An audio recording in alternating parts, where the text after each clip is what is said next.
돌아온 비하인드 뉴스, 오늘 이성대 기자와 함께하겠습니다. 자, 이 기자 바로 볼까요? 네, 첫 번째 이슈 보겠습니다. 자, 말실수 사태. 한덕수 전 총리가 본격적인 대선 행보에 나서자마자 말실수 논란에 휩싸였었죠. 네. 자, 지난주였습니다. 광주 5.18 묘역에 참배하려고 했지만 시민단체의 반발에 부딪혀서 하지 못했습니다. 이 과정에서 저도 호남 사람이다 이렇게 15번이나 외쳤죠. 자, 그런데 다음 날 국회를 찾아서는 그 상황에 대해서 설명을 하면서 광주 사태라는 표현을 두 차례나 써서 또 논란이 됐습니다. 그 발언 한번 다시 들어보겠습니다. 5.18 광주 사태에 대한 그 충격과 아픔은 광주에 계셨던 분들이 가장 아팠을 거라고.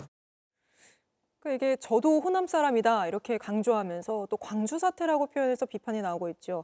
당장 민주당 이재명 후보도 광주 사태라고 하는 건 광주 시민을 폭도라고 하는 거다 이렇게 저격하고 나섰던데요. 그렇습니다. 참고로 광주 사태라는 표현은 8, 90년대까지는 가치 중립적인 표현으로 쓰인 적도 있습니다. 네. 다만 김영삼, 김대중 정부를 거치면서 관련법이 만들어지고 국가기념일로 지정되면서 광주 민주화운동으로 자리 잡으면서는 거의 쓰이지 않는 용어가 그렇죠. 됐습니다.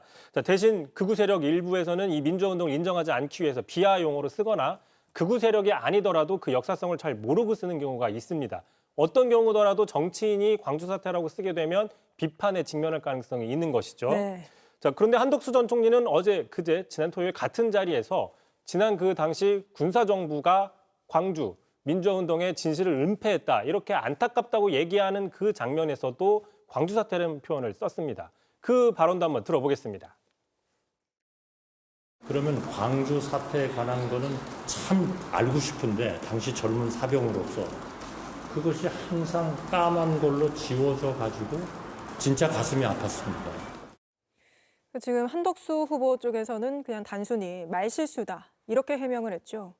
그렇습니다. 결국 15번이나 저는 호남 사람이다라고 외쳤지만 바로 그 다음 날 광주 사태라고 2번이나 말한 셈이라 진정성 논란이 나오는 셈이고요. 네. 말씀하신 것처럼 한덕수 캠프의 이정현 대변인은 앞뒤 맥락을 보더라도 당연히 저 광주 사태라는 발언은 단순한 말실수다라고 해명을 했습니다. 다만 18년 전에도 비슷한 논란이 있었는데요. 네. 2007년이었죠. 대선을 앞둔 당시 이명박 후보가 광주를 방문해서 광주 사태, 5.18 사태 이런 식으로 표현을 해서 역사인식이 부재하다 이런 문매를 맞았고요.